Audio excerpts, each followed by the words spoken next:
Hi, this is Frank Burke with Dinosaur Rocketry, and I've got another interceptor that I made. This is actually the Estes kit number 1250, the original interceptor rocket kit. This was built from that kit, except I've replaced the wings and the tail surfaces with 6mm depron, and I've upsized them so that it can glide much like my larger versions.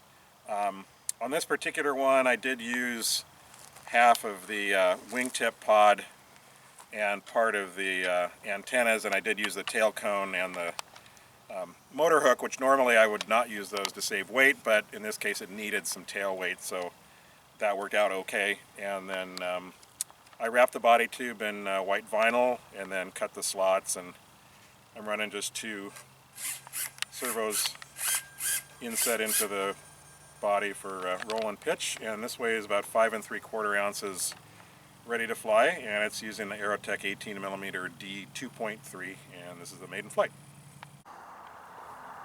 5, 4, 3, 2, 1.